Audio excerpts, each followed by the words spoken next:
May I start, sir? Apologies for a 5-minute delay. Respected General M.M. Naravne, PVSM, AVSM, SM, VSM, ADC, Chief of the Army Staff, Patron Clause, former Army Chiefs, the Vice Chief of Army Staff, distinguished panelists, and all participants who have joined us virtually. Jai Hind and a warm welcome. I am Colonel Ajinkya Zadav, Senior Fellow Clause. It is an honor for Center for Land Warfare Studies to host Divya-Drishti 2021, Annual Army Seminar-cum-Webinar on Multi-Domain Operations, Future of Conflicts. The biannual Indian Army Seminar has now been named Divya-Drishti, which refers to divine perception, which is intuitive cognition with a profound vision.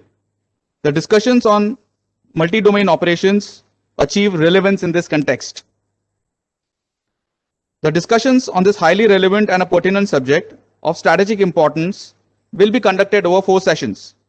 We have a highly distinguished panel today for the discussions on the subject. We commence the proceedings of the day with the inaugural session. We start the session with a welcome address by Lieutenant General Rajinder Dewan, AVSM, VSM, Director General Strategic Planning. In a military career spanning almost 35 years, Lieutenant General Rajinder Dewan has the distinction of tenanting command and staff appointments both in peace and field before taking over the reins of Director General Strategic Planning. The General Officer has been an instructor at the National Defense Academy, military observer in Kuwait, Colonel GS of an infantry division, Brig OL of an operationally active command, DDGM of special operations, DDGWE, and MGGS Red 4 at headquarter RTRAC. He has commanded an Assam Rifles Battalion, 36 Sector, and an infantry division on the line of control. May I now invite Lieutenant General Rajinder Dewan to deliver the welcome address. General Dewan, please.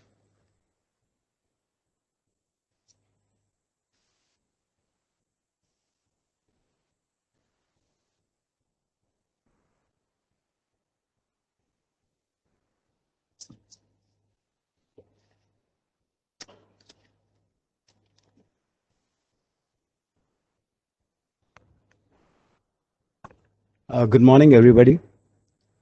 At the very outside, I extend a warm welcome to all participants of the seminar today. I also take this opportunity to welcome illustrious veterans, a lot of them my mentors, and erudite guest speakers from friendly foreign countries who, despite the time differential, have agreed to participate in the event.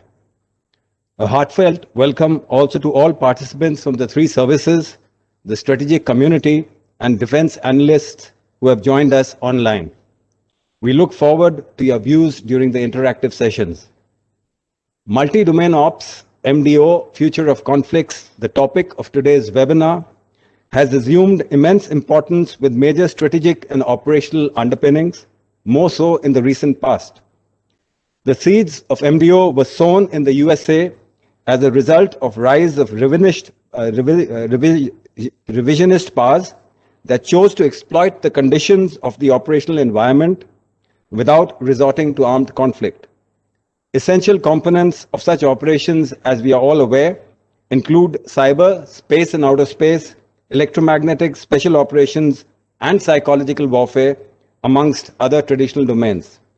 These components provide commanders with numerous options for executing simultaneous and sequential operations to present multiple dilemmas to an adversary, thereby gaining influence and control over the operational environment. Thus, the warfare of today has morphed and bears little semblance to the state versus state conflicts that we are so well acquainted with. This is evidenced by the glut of news headlines which amply demonstrate diverse forms of warfare with multi-domain engagements. In each of the recently concluded / ongoing conflicts, nations have employed adroit asymmetrical means, recollect the Gerasimov doctrine, in an attempt to prevail over the conventional strength of opponents. In the past decade or so, the Russians have successfully conducted MDO in the pursuit of objectives in Estonia, Georgia, Crimea, and Ukraine, where political, diplomatic, and cyber domains were exploited to shape indigenous and international opinion. More recently, in the Armenia-Azerbaijan conflict, drone warfare aside, psychological and informational domains were ingeniously exploited to ensure capitulation of both the Armenian armed forces as well as the local populace. It is my belief that the trends of future warfare will involve three competitions, which are geostrategic, political, and geoeconomic. Is there currently indeed a coherent global structure? The world order is undergoing tremendous upheaval, as is evident with a hyper-nationalist USA, belligerent China, and a weakened Europe. The dynamics and events in Israel, Palestine, Iran, Saudi Arabia, UAE, and Pakistan, Turkey are unprecedented and have tossed nation states into uncharted waters. In such an indeterminate geopolitical quagmire, utility of hard power is undergoing rapid transformation. Wars of the future could well be fought by masked warriors, often without apparent state attribution, that is shadow wars. Entities involved in a conflict are and will increasingly operate in a liminal space in an age which will be characterized by liminal warfare. In so doing, countries will increasingly operate in the zone of ambiguity between overt and clandestine activities and in myriad domains to achieve their stated aims. Victory, therefore, will not be accomplished by winning battles alone, but through persistent execution of integrated and MDO, bringing together tactical, operational, strategic actions, both kinetic and non-kinetic, with common unifying themes across different domains. In the Indian context, there has been a significant shift in global dynamics in South Asia and the Indian Ocean region. The strategic support force with inherent integration of cyber, space, EW, electromagnetic, and a host of disruptive technologies to conduct intelligentized warfare is one such challenge. Similar concerted efforts, including collusivity, are being made by our Western neighbor for prosecution of proxy war following the broad contours of total strategy, with military being just one of many instruments. It is in this context that the complexities of conflict guide us towards revisiting our doctrines and strategies to prepare for future wars.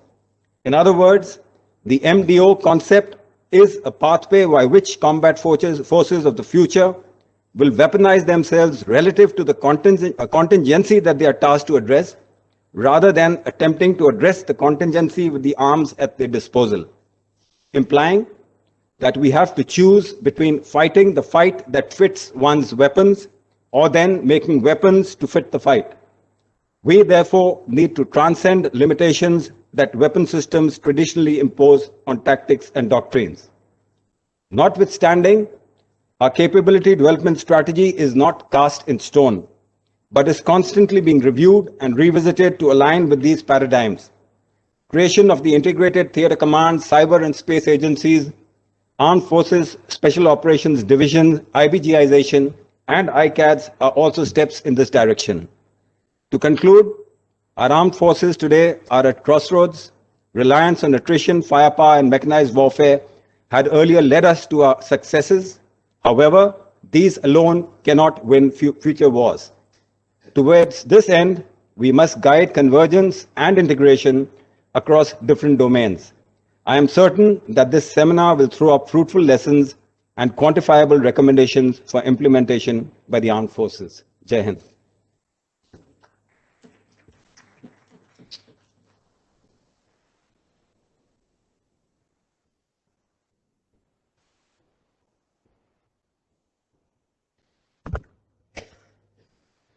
Sincere thanks to General Dewan for the welcome address.